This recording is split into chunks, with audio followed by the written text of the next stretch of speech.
Bhagat Singh, Subhash Chandrabose, Sardar Patel, BR Ambedkar, Lal Bahadur Shastri. BJP അവരുടേതാക്കി മാറ്റാൻ ശ്രമിച്ചുകൊണ്ടിരിക്കുന്ന ദേശീയ പ്രസ്ഥാന കോൺഗ്രസ് നേതാക്കളുടെ ഈ വലിയ പട്ടികയിൽ ഇതുവരെ കേരളത്തിൽ നിന്ന് ആരുമില്ലായിരുന്നു. ആ കുറവും നികത്തപ്പെടുകയാണ്. ഇന്ത്യൻ നാഷണൽ കോൺഗ്രസിന്റെ അധ്യക്ഷനായിരുന്ന ഏക മലയാളി ചേറ്റൂർ ശങ്കരൻ നായരെ ഏറ്റെടുത്ത് സ്വന്തമാക്കാൻ നോക്കുകയാണ് ഇപ്പോൾ BJP. ഹെഡ്ഗേവാർ വിവാദത്തിന് പിന്നാലെ പാലക്കാട് BJP കോൺഗ്രസ് രാഷ്ട്രീയ പോര് കനക്കുന്ന പശ്ചാത്തലത്തിലാണ് ഈ പുതിയ ഏറ്റെടുപ്പ് വിവാദം. നാളിതുവരെ ഇങ്ങനെയൊരു ക്ലെയിമേ പറഞ്ഞിട്ടില്ലാത്ത BJPക്ക് പൊടുന്നനെ ചേറ്റൂർ പ്രിയപ്പെട്ടവനായിരിക്കുന്നു. പക്ഷേ പുതിയ നീക്കത്തിന്റെ തുടക്കം പാലക്കാട് നിന്നല്ല, ഹരിയാനയിൽ പ്രധാനമന്ത്രി നരേന്ദ്രമോദി നടത്തിയ ഒരു പ്രസംഗമാണ്. ചേറ്റൂരിന്റെ ജീവിതവും കാലവും അവലംബിച്ച് നിർമ്മിച്ച കേസരി ചാപ്റ്റർ 2 എന്ന അക്ഷയ് കുമാർ ചിത്രവും ഈ അജണ്ടയുടെ ഭാഗമാണോ എന്നും സംശയിക്കുന്നുണ്ട്. പേരെടുത്ത് പറയാൻ സ്വന്തം ചരിത്രത്തിൽ സ്വാതന്ത്ര്യ സമര സേനാനികൾ ആരുമില്ലാത്തതുകൊണ്ടാണോ BJP പോയകാല കോൺഗ്രസ് നേതാക്കളെ റാഞ്ചാൻ നോക്കുന്നത്? ആദ്യം കാണാം RDX റാപ്പ് 59 സെക്കൻഡിൽ. ഏപ്രിൽ 15 ഹരിയാനയിൽ നടന്ന പരിപാടിക്കിടെ പ്രധാനമന്ത്രി നരേന്ദ്രമോദി ചേറ്റൂർ ശങ്കരൻ നായരെ അനുസ്മരിച്ചു. ഏപ്രിൽ 18 അക്ഷയ് കുമാർ നായകനായ ചേറ്റൂർ ശങ്കരൻ നായരെ കുറിച്ചുള്ള ബയോപിക് കേസരി ചാപ്റ്റർ 2 റിലീസ് ചെയ്തു. പിന്നീട് കണ്ടത് ചേറ്റൂരിനെ സ്വന്തമാക്കാനുള്ള BJPയുടെ നീക്കങ്ങൾ. പാലക്കാടും ഒറ്റപ്പാലത്തുമുള്ള ചേറ്റൂരിന്റെ ബന്ധുവീടുകൾ കേന്ദ്രമന്ത്രി സുരേഷ് ഗോപിയും BJP നേതാക്കളും സന്ദർശിച്ചു. ഇതോടെ BJP കോൺഗ്രസ് രാഷ്ട്രീയ വാക്പോരിലേക്ക് കാര്യങ്ങൾ നീണ്ടു. സ്വന്തമായി സ്വാതന്ത്ര്യ സമര സേനാനികൾ ഇല്ലാത്തതിനാലാണ് ചേറ്റൂരിനെ BJPക്കാർ റാഞ്ചുന്നതെന്ന് Palakkad DCC president A. Thankappan. BJPയുടെ അനുസ്മരണ പരിപാടിയെ രാഹുൽ മാങ്കൂട്ടത്തിൽ MLA പരിഹസിച്ചു. BJP നേതാക്കൾ തിരിച്ചടിച്ചു. BJPക്കാർ പേര് പറയുമ്പോഴാണ് കോൺഗ്രസ് ചേറ്റൂരിനെ ഓർക്കുന്നതെന്ന് BJP സംസ്ഥാന general secretary C. Krishnakumar. April 24 സ്മൃതി കുടീരത്തിൽ പുഷ്പാർച്ചനയടക്കം വിപുലമായ അനുസ്മരണ പരിപാടികളുമായി മുന്നോട്ട് പോകാനാണ് BJPയുടെ തീരുമാനം. കോൺഗ്രസും BJPയും കോൺഗ്രസ് മുൻ ദേശീയ അധ്യക്ഷന്റെ അനുസ്മരണ പരിപാടി നടത്താൻ പോകുന്നതെന്ന രാഷ്ട്രീയ കൗതുകം വിവാദം കൂടിയായി മാറുകയാണ്. RDX rap news Malayalam.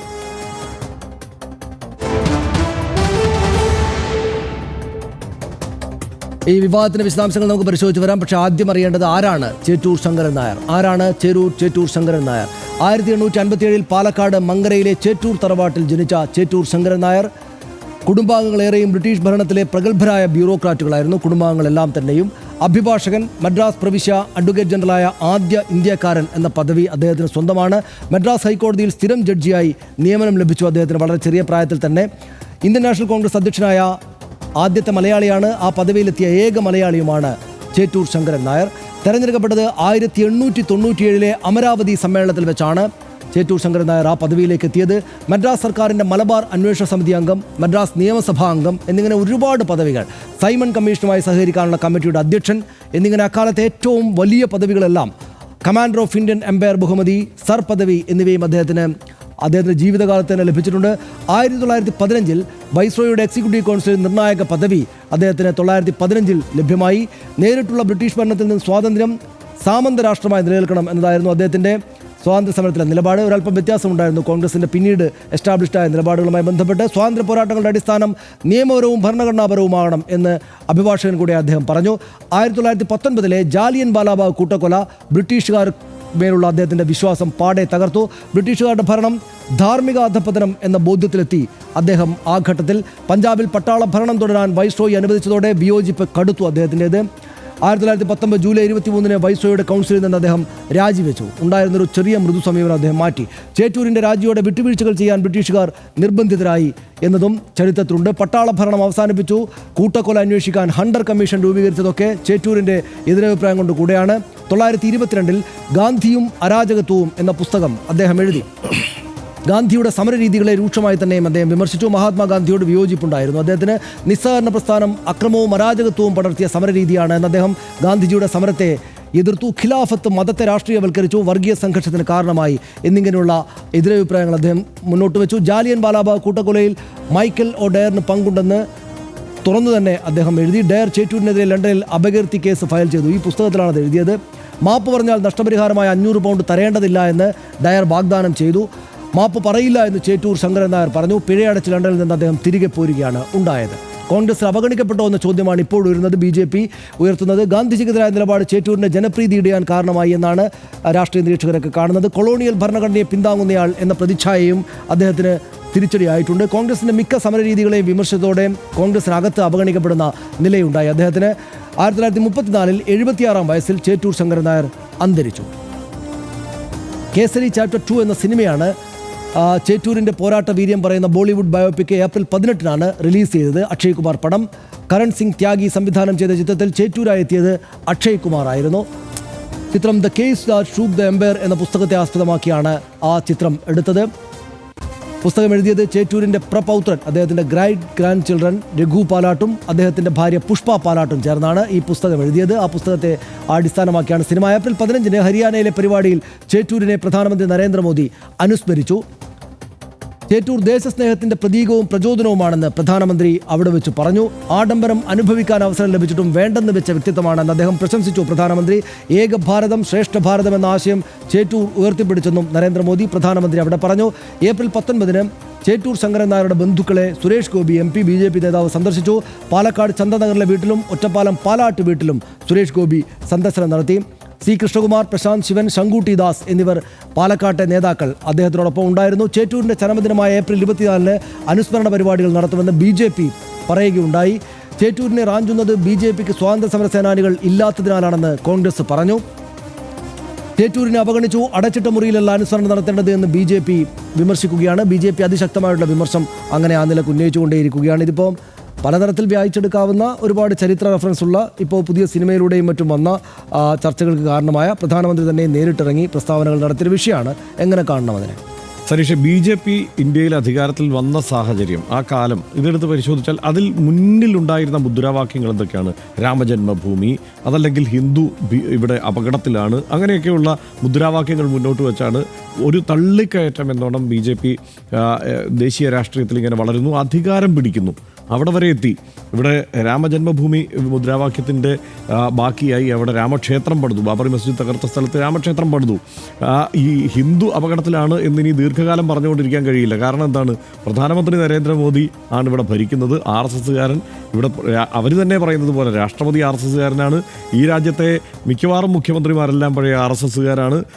ഉപരാഷ്ട്രപതി RSSകാരനാണ്. അങ്ങനെ എല്ലാ അർത്ഥത്തിലും എല്ലായിടത്തും RSS അതിൻ്റെ ഭരണം മുന്നോട്ട് കൊണ്ടുപോകുമ്പോൾ ഇവിടെ ഹിന്ദു ഇനിയിപ്പം പ്രശ്നത്തിലാണെങ്കിൽ അത് ഈ RSSനെ കൊണ്ട് പ്രശ്നത്തിലാണ് എന്ന് അവസാനം പറയേണ്ടി വരും. അതാണ് സ്ഥിതി. അപ്പോൾ അതിനപ്പുറത്ത് ഇനി എന്താണ് വേണ്ടത്? ഇപ്പം നടക്കുന്ന ചർച്ച എന്താണ്?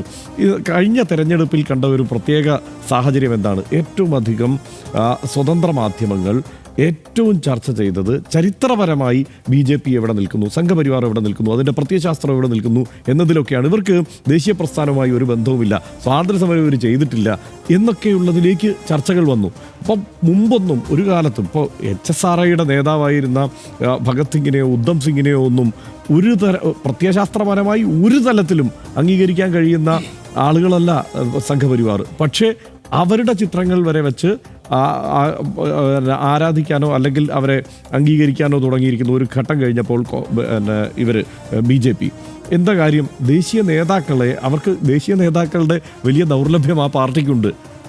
സ്വാതന്ത്ര്യ സമര പ്രസ്ഥാനത്തിൽ പങ്കെടുത്ത നേതാക്കളുടെ ദൗർലഭ്യം ആ പാർട്ടിക്കുണ്ട്. ആകപ്പാടെ ഒരു സ്വാതന്ത്ര്യ സമര സേനാനി എന്ന് ഉറപ്പിച്ച് പറയാൻ കഴിയുന്ന ഒരാൾ എന്ന് പറയുന്നത് VD സവർക്കറാണ്. പക്ഷേ എന്താ പ്രശ്നം? VD സവർക്കർ മറ്റുള്ളവർ സ്വാതന്ത്ര്യ സമരത്തിൻ്റെ അങ്ങേ തലയിലേക്ക് പോയപ്പോൾ അദ്ദേഹം ഒരു നിർണായക ഘട്ടത്തിൽ മാപ്പെഴുതി കൊടുക്കാൻ തുടങ്ങി. തുടർച്ചയായ മാപ്പെഴുത്തിലേക്ക് അദ്ദേഹം പോയി.